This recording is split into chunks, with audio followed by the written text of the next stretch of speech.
Hey y'all, welcome back to my channel. This is after the last video that is on my channel. This is not the video that I anticipated that I would be making when I posted that. I thought it was going to be completely different, but of course life is just life and sometimes things happen that just have no explanation.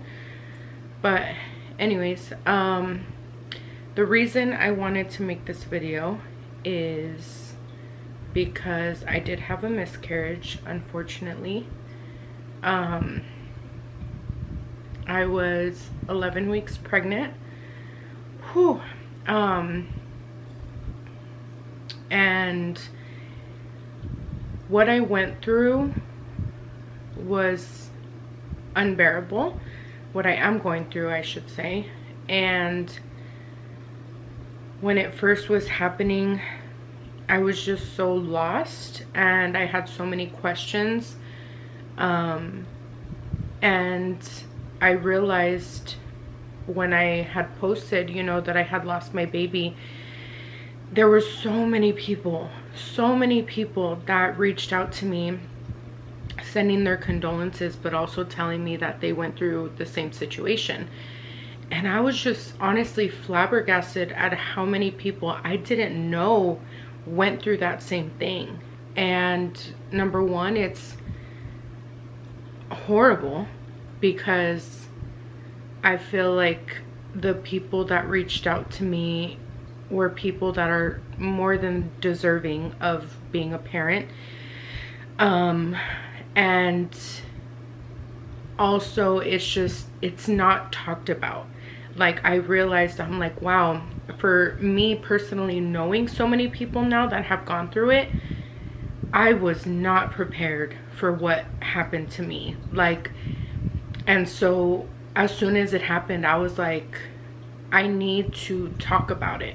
I want to be the change. I don't want this, having a miscarriage or losing a baby, to still be so taboo, and for people to be scared to share their story, or, you know, be scared of judgment, be scared of whatever it may be, whatever the reason is as to why all these years it's been such a taboo topic. Nobody talks about it. Nobody really tells their story. Like, yeah, maybe people will tell like super close family or friends, but it's not talked about. And I feel like if I would have been more educated on it, or if I would have known more people before that had went through it, and I knew their story and, you know, what happens when you have a miscarriage, I think I would have been a little bit, I guess, more prepared. Of course, it wouldn't make it hurt any less, but I just wish I knew more about it at that time. So that's why I'm making this video, because unfortunately, like I said, this is so common to happen for people to lose their babies. And if I could help one person out there by sharing my story, then that's what I'm gonna do. That's all I want, is just to talk about my baby and to keep, you know, her spirit alive. And everyone in my family knows, like, we talk about her, you know, like, we see signs. She sends us signs all the time. She's always with me. And, you know, I'm constantly sharing posts that come up about my baby, or just about loss in general. And I'm gonna keep doing it because, like I said, I want to share my story and it needs to be talked about. Like, I'm not gonna hide my baby from the world, even though she's not here on earth. Like, I want to talk about her. I'm going to talk about her for the rest of my life. But anyways, I'm gonna get into it. I'm gonna still say trigger warning, because for some people it may not, you may not be ready to hear what I'm going to talk about. Even people that haven't gone through it, plan on getting pregnant in the future, it could still be triggering to you. So, and I do plan on like telling you guys literally what happened to me. So yeah, just wanted to put that out there. Trigger warning. This is about miscarriage, losing a baby, etc. And I was like 4.5 weeks pregnant. It was like maybe 5 days after. It was Christmas Day. Around midnight, I want to say, I woke up and I went to the bathroom and I was spotting. And I was like, oh my God. And I looked in the toilet and there was like tiny, like, I mean, I'm talking tiny bloody tissue. Again, trigger warning. I'm going to talk about all of that, blood. So if you can't take it, don't watch. So I saw that and I'm like, oh my God. Like, mind you, if you ask anyone that genuinely knows me, my 2 biggest fears in life have always been, when someone asks you what's your biggest fear, number 1, not being able to get pregnant and carry my own child, and number 2 has always been that I do have a baby and I lose it. So that's been me my whole life. So of course, getting pregnant, it was always in the back of my mind. Not that I was constantly thinking about it, but like any small thing that went wrong, like I was just like, oh my God, like it's happening. So I was spotting and I'm like, I need to go to the emergency room. Mind you, again, it was Christmas Day. So we go to the emergency room, and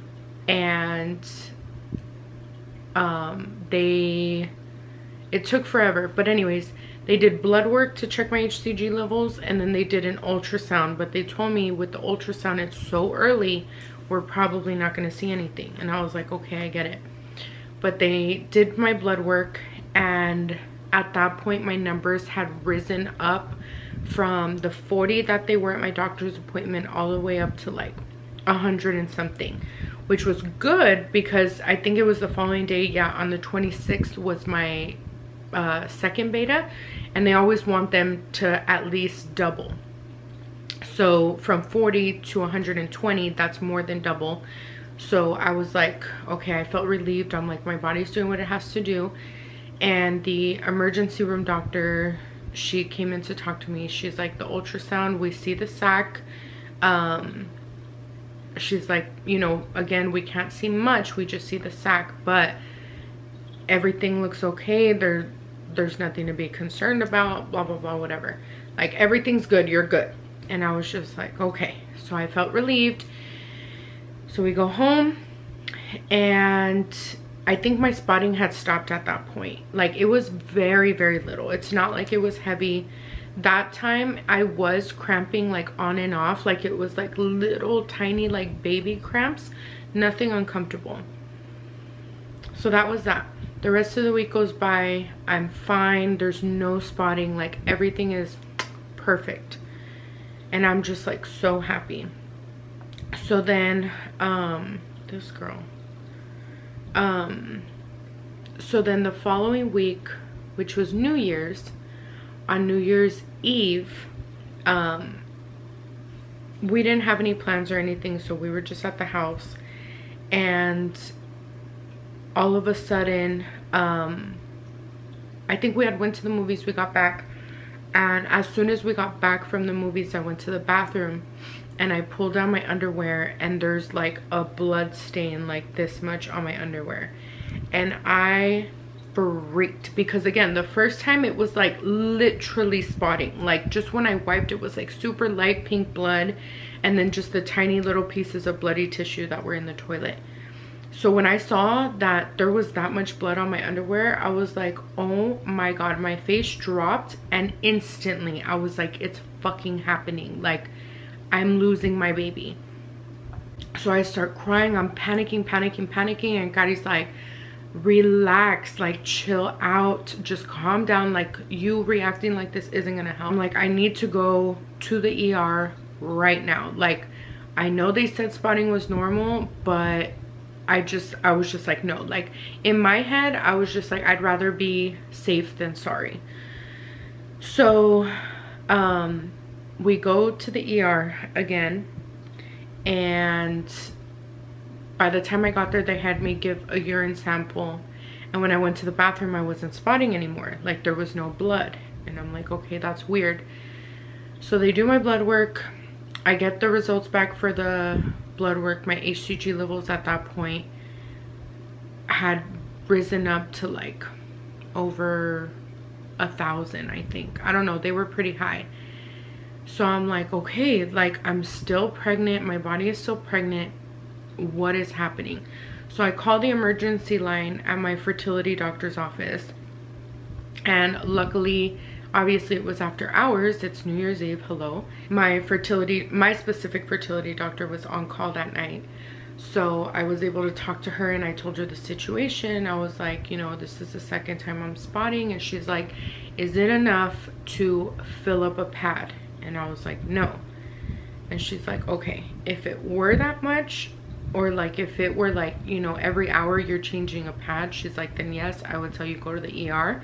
She's like, but with what you have, like, no, you don't, you're okay. It's normal. That's what everyone kept telling me. It's normal. It's normal. And so I was just like, okay, fuck it. So I just ended up deciding to leave the ER. I'm like, okay, I'm not even gonna have them check me, because my doctor told me come in tomorrow, which was New Year's Day. She said come in tomorrow to do like an ultrasound. I'll fit you in just to give you peace of mind. And I was like, okay. So I go home, mind you, and that time, the second time that I went to the ER before we left, I was cramping bad, like literally, like, oh my gosh, it was really bad cramps, and it just made me cry even more, because it wasn't like from when I first got pregnant. I never felt anything like that, like not even like period cramps. Like, it was just like tight in my uterus. Like, it's just hard to explain, but I just had like really bad cramping, and it lasted, I would say, maybe like 20 minutes. But yeah, so that was that. So then the following day, I go see my doctor. She does an ultrasound, and at that point I'm already 5 weeks, 5.5 weeks. So in the ultrasound you can see like the placenta, and then the yolk sac, and then you can see like where the heartbeat was starting to form. And she's like, yep, there's your baby. We couldn't see the heartbeat yet, but she was like, everything looks perfect. And I'm like, why am I bleeding? And she was saying like the cervix sometimes, well, the cervix does have many blood vessels. So with any small movement, whether it be like, you know, too much force, sexual intercourse, like anything, especially when you're pregnant, because your blood vessels get bigger, it can cause like one to burst, which causes the bleeding. So that's what she told me. And one of my best friends, I had asked her, like, you know, like, did you ever go through this? Did you bleed? And she was like, yeah, I had a subchorionic hematoma, which is basically like a pocket of blood that forms behind the placenta on your uterus. And she said hers, I think, was the size of like a golf ball, but her pregnancy was perfectly fine. You know, her baby is beautiful and healthy, everything. So I was just like, okay, like maybe that's what it is, but nobody was telling me that. Like nobody, like even my doctor, she had looked in there and she was like looking around to make sure everything looked good, and she's like, no, everything looks just fine. And I'm like, okay. Like, it was just so weird to me. I'm like, I can't imagine it being normal like this for you to bleed like this. Like, just in my gut, I was like, something doesn't feel right. But if these doctors are telling me it's okay, then it's okay. So so after that, that was like New Year's week. So after that, everything was fine. I think I would like lightly spot, like just when I would, you know, wipe, super light pink, but nothing. And like for the next few weeks, that's how it was. You know, we had the doctor's appointment, seeing my baby's heartbeat, watching her grow. Like she was just growing phenomenally. One thing I did notice though was like at every appointment, she was always measuring like a week to a week and a half behind. It wasn't until my very last appointment at my fertility clinic that she was actually measuring like to the day, like on the right time. So before that, yeah, it was like a week to a week and a half before, and my doctor had said like that's completely normal. Sometimes they measure a week ahead, a week behind, but everything's good, baby looks great. So then at my 9-week appointment, that's when she was measuring exactly 9 weeks, my little baby. But I did notice her heart rate was like at 190, which is like pretty high. I know for girls, supposedly it's like a myth that they say that their heart rates are a little bit faster. But that day, like, there was just a lot going on. But I think it had to do with like me, I don't know. But her heart rate was just really high, but my doctor was still like, no, it's good and strong. That's what she says. She's got a strong heartbeat. So that I was like, okay, good. Like, as long as the doctor's not like, you know, you need to chill out. Like, no, she was like, everything's good. I'm like, okay, cool. So then that was week 9. My next appointment wasn't until week 11, like literally the day that I was gonna turn 11 weeks. So I had came here to Florida, and one day I was just, it was that week, it was like I was 10 weeks and Wednesday, 10 weeks and like 5 days. So I had went to the bathroom and I wiped, and there was like super light blood, mind you. And at this point, I'm just like, from the 2 other scares that I had, I got to the point to where I was like, I genuinely need to stop freaking out. Like, everyone keeps telling me that everything is okay, so everything is okay. Like, this is what I'm telling myself, okay? I was just like, the more I freak out about it, like, I'm just making the situation worse. So I just need to calm down. Like, if I see something, just let it go. Doctors are saying it's okay, so everything's okay. So that day when that happened, I didn't even like freak out. I'm just like, oh, I'm spotting again. Like, okay, it's happening again. So I sit back down on the couch with my mom, and I'm just like, oh, I'm kind of spotting. She's like, really? And her best friend used to be an OB doctor. So she's like, well, let me tell Carmen. And I'm just like, no, like, I don't think it's that big of a deal. Like, really, it's not a lot. Like, it's literally just like the lightest pink ever. And she's like, well, still, let me just ask her. And I'm like, okay. So she asked her, and then Carmen right away is like, I think you guys should go to urgent care just to have her checked out. You'd rather be safe than sorry. And I was like, I don't want to go. Like, I've already done that, you know? Like, I've made those trips before. I don't want to go through it again. So, and I tell my mom, okay, fine. Let's go tomorrow morning. Tomorrow morning, we'll wake up and we'll go to urgent care and we'll be fine.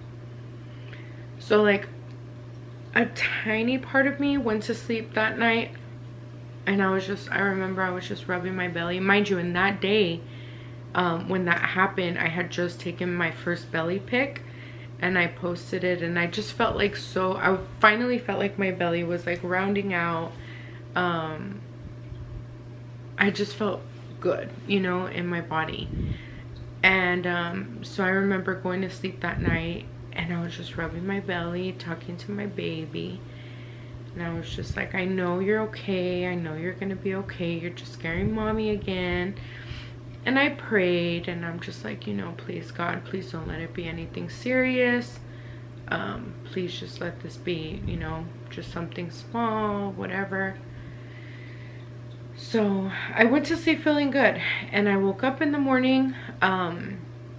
We went to urgent care, and of course they don't do fucking ultrasounds at urgent care. And I'm like, well, that's what I need. Like, if you guys can't see my baby, why am I here? So we end up having to go to the ER, and the ER here is very different than the one in Texas. So the wait was insane. But anyways, they take me finally to the ultrasound room. Well, first they do my blood work. They check my HCG levels, and I got the results while we were sitting there waiting. And at this point they were at like 20,000 or something. Like, they were really high. And so I look, because this whole time, like from the day I got pregnant, I had like an HCG level chart that tells you, it's not exact, but it gives you a range, like depending on how far you are in your pregnancy, it tells you where your HCG level should be at. So based on that chart, like for the most part, it had been pretty on point. So that day, my levels were like behind. So they were still really high, which is really good. But for me being so far along, they were off by I think like 10 or 20,000. So I just got like the ugliest gut feeling. And I remember telling my mom, like, I don't think it's good. Like, they're high, but they're not high enough. And my mom's like, don't worry, don't freak out, whatever. So that's when they finally take me to the back to do the ultrasound.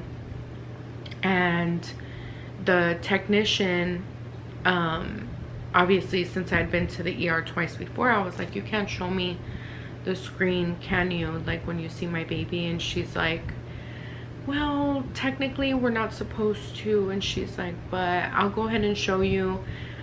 Just don't say anything. And I was like, whew, okay, thank God I get to see my baby, you know? Like, instead of somebody just telling me like, oh yeah, everything's fine, like I get to see it for myself. So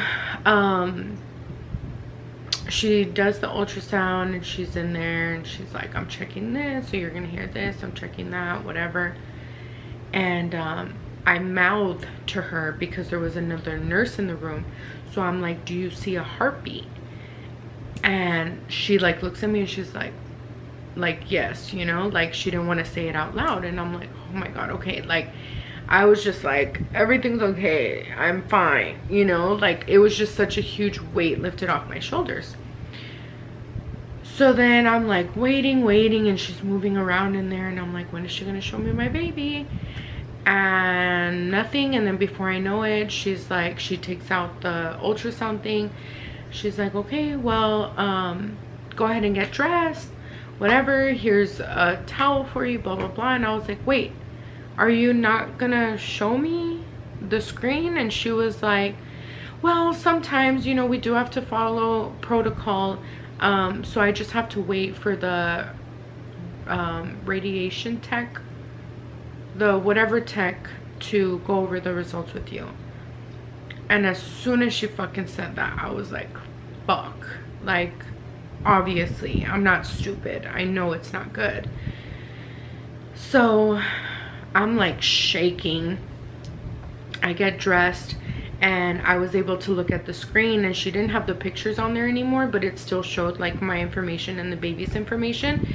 And for some reason, the measurement of my baby was still measuring 9 weeks, which was 2 weeks behind from what I should have been on that day. Mind you, this day is Thursday, February 8th. And so, and the last time I had went to the doctor where she was measuring 9 weeks was Friday, January 26th. So from the 26th all the way to February 8th, it was showing she was still measuring the same. So I was like, oh my God. So they wheel me back to where my mom was, and as soon as I got back, like, I just lost it. I just started crying, and I'm like, it's not good. And I told my mom what happened, and she's like, no, of course, you know, just wait for them to tell you. And I was just like, no, like, why would she tell me yes, she's gonna show me, and then not show me? Like, somebody wouldn't do that, you know? So I was just like, oh my God. And then finally, after I don't know how long, we finally got to see the doctor, and I'm like, can you please tell me, like, how my baby is? Like, please, this is ridiculous. Like, I cannot just sit here in the unknown, not knowing, like, just watching him walk back and forth. And he's like, let me go look at the results. So then he goes, and when he comes back, he's like, okay, so the tech was not able to detect a heartbeat, and we found a subchorionic hematoma behind the placenta on your uterus. He said it's about the size, like, an inch, and he said that's what had been causing my bleeding. But he's like, I recommend that you go see your regular OB tomorrow, so they can, he's like, you can either come back here to get another ultrasound tomorrow. He's like, because we never just go based off of one ultrasound. He's like, or go see your regular OB and have them do an ultrasound. And I was like, oh my God, dude, I was a fucking mess. And I was just like, okay. So right away, like, while we're still sitting there waiting, I call my OB's office, and I was like, I tell them the situation. I'm like, I need to see her, like, today, if not tomorrow. And they're like, okay, she's at this location tomorrow. And I was like, okay, I'll be there. No, I'm sorry. This was Wednesday. I said this was Thursday, February 8th. It wasn't. This was Wednesday, February 7th is when all of this was happening. So then Thursday, they were like, we can see you Thursday, tomorrow, at this office. So I'm like, okay. So it was first thing in the morning. We drive like an hour to get there, and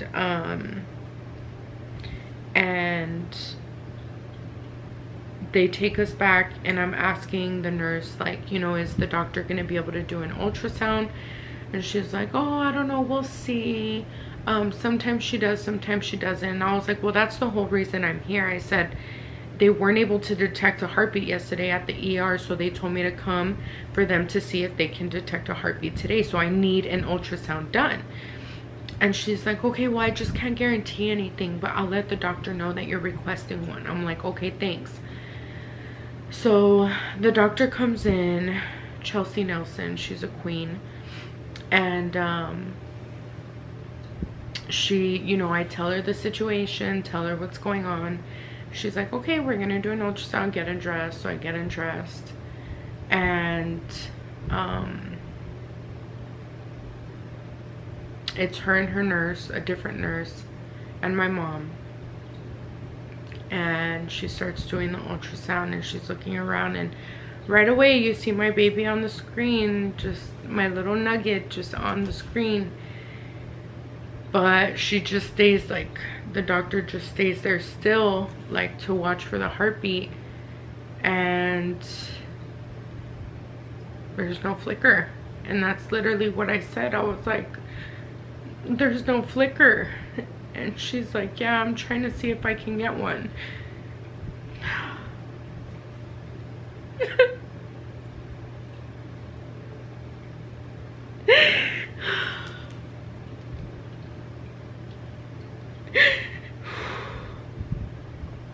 Moving around, trying to see if she can just somehow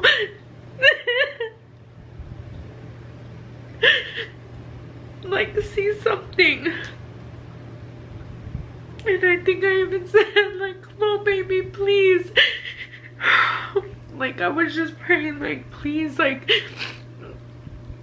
in my head, like something crazy like the movies, you know, like like where you're just staring and then all of a sudden like someone just comes back to life, you know? But she didn't.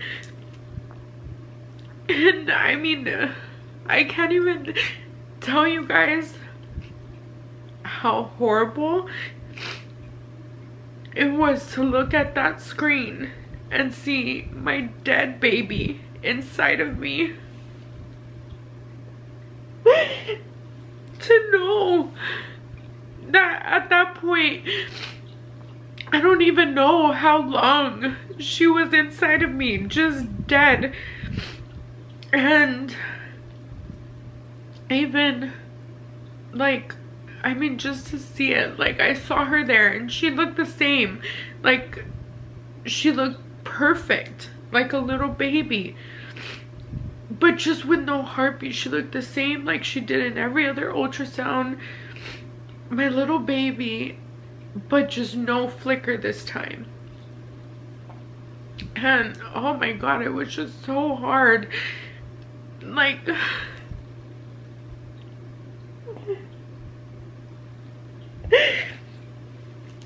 for that to be real life. Like it was just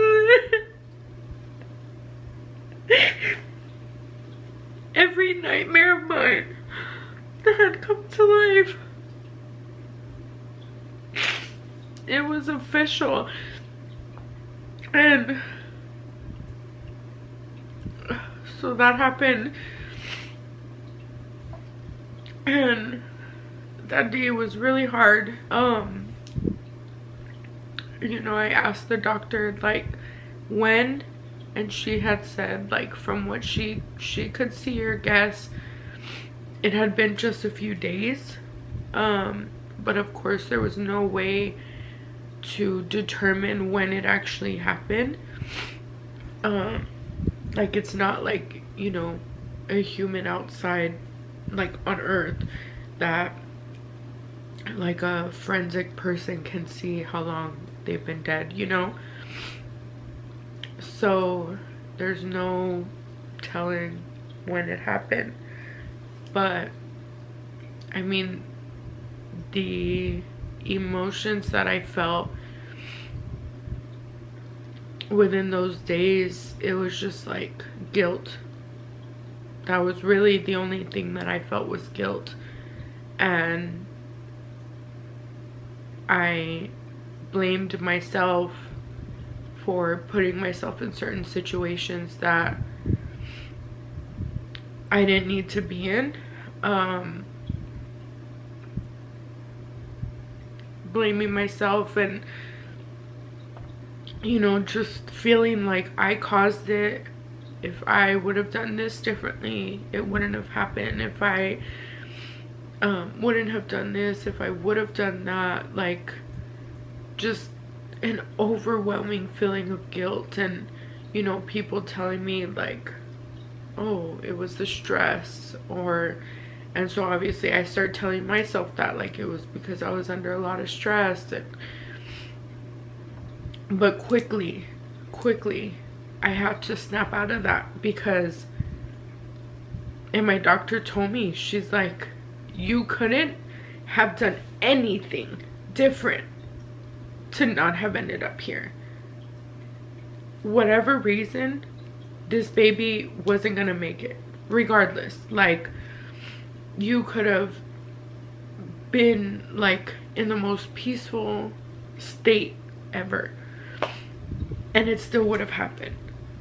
So I took that with me and I had to let it go, like immediately. Like from that first 2 days, I had to tell myself, like, this is not your fault. This is nobody's fault.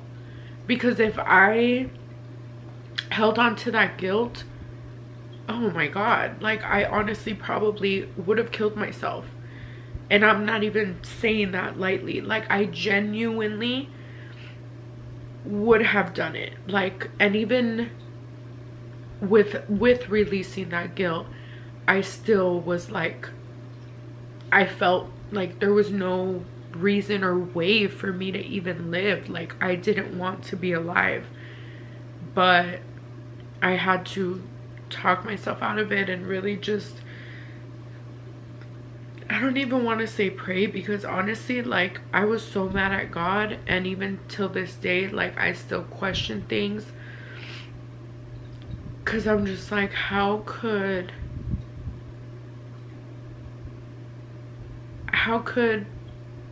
such a powerful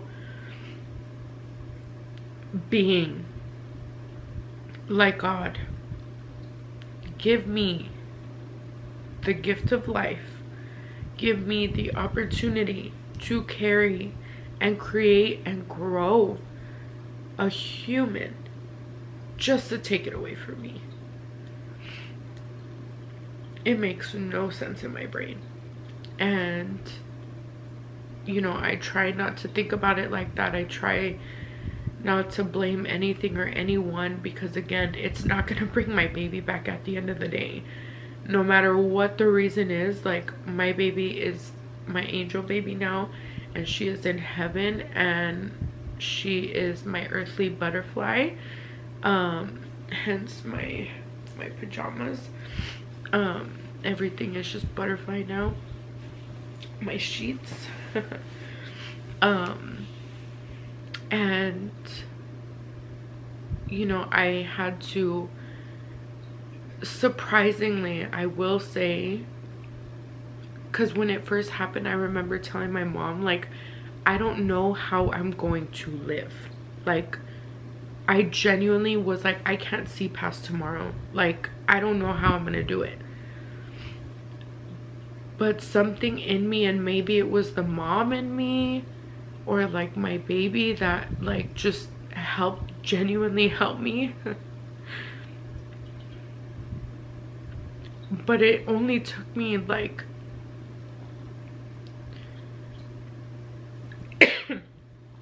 maybe 1 or 2 days for me to just like release like that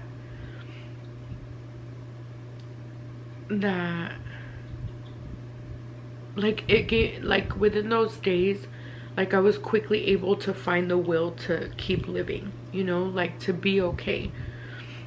Because even the next day, luckily my doctor had told me, you know, she gave me the option, either one, I could wait to pass the baby on my own, or two, I could have a DNC, for her to perform a DNC where they go in there and like take everything out. And I was like, I would rather have a DNC. I cannot imagine being here at home and passing my baby and watching my baby come out of me unalive. Like, no. So she had told me, well, okay, we might be able to get you to come in next week. And I was just like, oh fuck, like that's a long time again for me to live with my baby dead inside of me. Like, how does one expect someone to be okay with that? Like, oh, anyways, luckily her office called me that same day, and they were like, can you come in tomorrow? They said, can you come in tomorrow to do the DNC? And I was like, oh my god, yes. Like, you know, the sooner the better. Like, as ugly as that sounds, like I said, I just didn't want to live another day technically pregnant, but not really. And when I got out, I haven't even thought about that day. Like, now I'm just like remembering everything. So after the DNC, they do tell you, you know, like, you're gonna be bleeding a lot, so prepare yourself. And I was like, okay. So that first day, I think like the first 2 days afterwards, like, but especially that first day, like, I was bleeding heavy. You know, just like everything coming out. And then after a couple of days, there was really not much. Like, it was just light spotting, light bleeding. So then I had a follow-up. My DNC was a Friday, So Friday, which is when my DNC was, I'm so sorry, that was Friday, February 9th, 2024. That was the day that me and my baby parted ways physically. So I say February 9th, 2024 was my baby's, you know, day of birth, the day that I officially lost her. But I don't see it as like a loss. Like, I see it as like in a positive way, you know, like she was born as an angel. So yeah, February 9th, 2024 is the day for my baby. But anyways, so that was Friday, and then Tuesday I had my follow-up for them to check to make sure everything was okay after the DNC. You know, make sure everything was a-okay. So I go and she does an ultrasound, and she's like, your cervix, I mean your uterus is still big. Like, it hasn't fully, like, your uterus is just supposed to be like thin, you know, but when you're pregnant it opens up, and that's where the baby is. So sorry, Stormy's right here. Yeah, so when you're pregnant, obviously it opens up, and by the time, like, where I was in my pregnancy, my uterus was the size of a grapefruit, so it was pretty big already. So it had to close back to normal. But the doctor had said, oh, I'm sorry, rewind. When she did the DNC, she said before she went in there, she did one last ultrasound, which I was thinking, but I didn't think like to say anything because I don't know. But she went in there and she told me afterwards, she's like, I went in just to confirm one last time that there was no heartbeat before I did, you know, the procedure. And I was like, thank you. Like, that just kind of put me at ease too, because again, I was like, oh my god, like, what if she checks and like my baby has a heartbeat, you know? Like, I was just like so hopeful that she was just gonna come back. But anyways, so yeah, at my checkup, she's like, your uterus still needs to close, and there's still some tissue that's left in there that apparently didn't come out with the DNC. Which in my head, I'm like, isn't that what the DNC is for? Is like to get everything out. So in my head, I'm just like, you know, do we just wait now, like, for everything else to pass? Which is what I was avoiding. But she was like, yeah, I'm gonna prescribe you, oh fuck, what is it called, mistoprol or something like that, which is basically, I've taken it before. It's a medication that they typically, it's an abortion pill basically. So you take it to make your body go into labor, so it makes your uterus contract to push everything out. And I had taken it before when I was first like running tests and stuff, like fertility tests. They were gonna do an HSG where they run fluid through your fallopian tubes, but I needed to be dilated in order for them to go in there to do that. So the pill dilates you. So I've taken it before, and I remember feeling like mini contractions. So I knew kind of what to expect. So the doctor's like, you know, I'm gonna give this to you. You're gonna experience more bleeding, really bad cramping, like you're basically gonna go into labor without, you know. And it was just kind of, it was a really big disappointment, because I felt like I had to go through it, like the loss, all over again. And I was just like, I mean, what could I do, you know? Like, I needed to get everything out of me. So I took the pill that night, and sure enough, like, it was just that one night. I mean, I was, like, pretty uncomfortable. like no matter what position I was in, like it was just like cramping, like big cramps, which are contractions, but it was all in my lower belly, like my uterus area. It was pretty intense. But like I said, the bleeding really only lasted like that one day. And I went for a checkup, I think the following week, and she had said like at that point I was pretty much in the clear.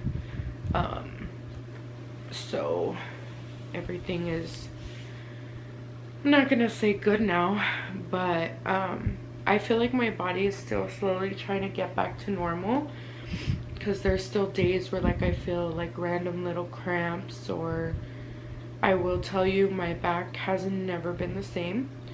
I don't know if like it was pregnancy itself that did that to me for those couple of months, or if it was like the miscarriage part of it.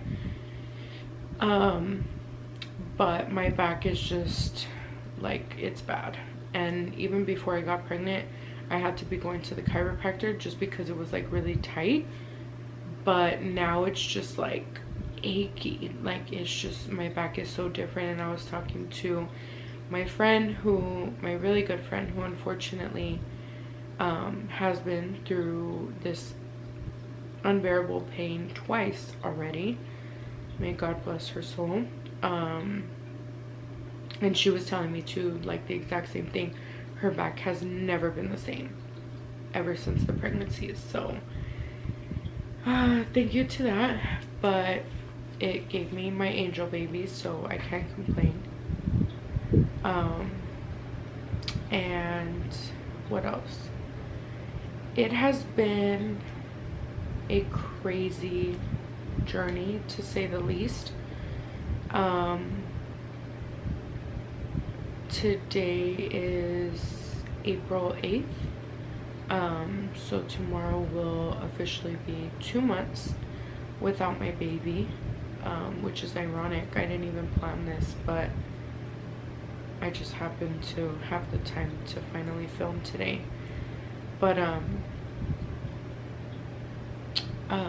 I have my days.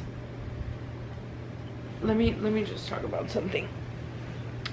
I can't even begin to tell you guys the amount of guilt, and not even guilt like about for what happened, the amount of guilt that I have had for the days when I feel good, or the days that I feel okay. Like when it first happened,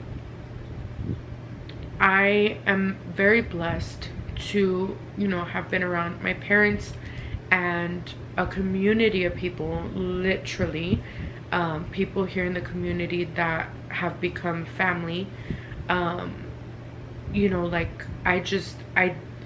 the way I healed, or the way I'm healing, is I can't be alone. I don't, like, I love, how do I say this? Like, for example, right now I'm home alone and I love my alone time. But mentally, like, I had to constantly be around people, almost like a distraction, to get through it. And that's what I've done. But during that time, like when I was around other people, like when I would smile, when I would laugh, when I felt anything but sadness, I felt so guilty. Even till this day, I'm like, how am I allowed to have such a good day when I don't have my baby here? And I'm just here to tell you guys that those feelings are all valid. I validate my own feelings. I am allowed to feel happy. I am allowed to feel excited. I am allowed to feel good. And